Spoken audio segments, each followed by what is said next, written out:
जादुई हंसिनी। एक बार की बात है, एक पति पत्नी अपनी एक बेटी और एक छोटे से बेटे के साथ रहते थे।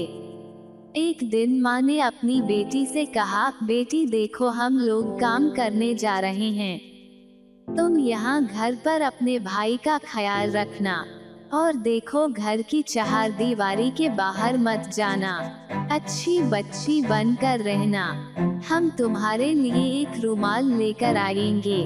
यह कहकर वे तो अपना काम करने चले गए और वह बच्ची तो वह सब भूल गई जो उसकी माँ उससे कहकर गई थी। उसने तुरंत ही अपने छोटे भाई को एक खिड़की के नीचे घास पर बिठाया और घर के कंपाउंड में भाग गई। वहाँ वो खेलती रही और खेल में इतनी डूब गई कि उसको कुछ और याद ही नहीं रहा। इतने में एक हंसिनी आई और उसके छोटे भाई को उठा कर ले गई। जब लड़की अंदर आई तो उसने देखा कि उसका भाई तो वहाँ नहीं है।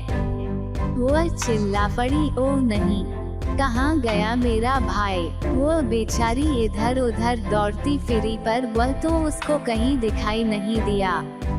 उसने उसका नाम लेकर जोर जोर से पुकारा भी, पर उसका तो कहीं पता ही नहीं था। वो रो पड़ी और रो रो कर कहने लगी कि उसके माता पिता उससे कितना गुस्सा होंगे, पर उसके भाई ने तो कोई जवाब ही नहीं दिया। जवाब तो कोई तब देता जब वहाँ कोई होता, वह तो बेचारा वहाँ था ही नहीं, तो वह जवाब कहाँ से देता।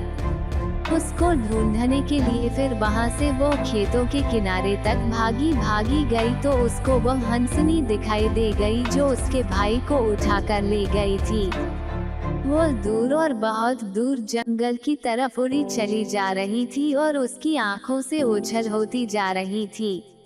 उसको लगा कि वे हंसिनियाँ उसके भाई को अपने साथ लिए चली जा रही थी। हंसिनियाँ तो अपनी शैतानी और छोटे बच्चों को उठाने के लिए पहले से ही बहुत बदनाम थी। लड़की उन हंसिनियों के पीछे पीछे दौड़ चली। दौड़ते दौड़ते वह एक ओवन 26 के पास आ गई। उसने ओवन से पूछा, ओ छोटे ओवन, ओ छोटे ओवन, मुझे बता ये हंसिनियाँ उड़कर कहाँ जा रही हैं? ओवन बोला, पहले तुम मेरे राई के कुछ बन खाओ, तब मैं तुम्हें बताता हूँ कि वे कहाँ जा रही हैं। मैं तुम्हारे राई बन नहीं खा रही, मैं तो अपने घर में रखे गेहूं के बन भी नहीं खाती।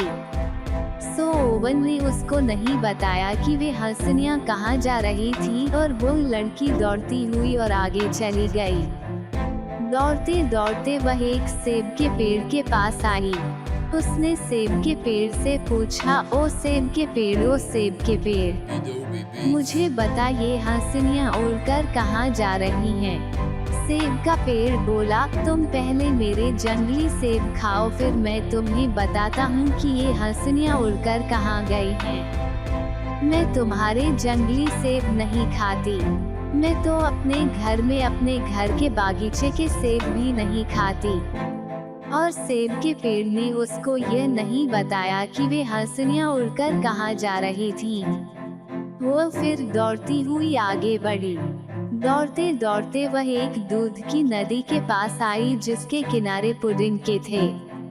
उसने नदी से पूछा, ओ दूध की नदी, ओ पुडिंग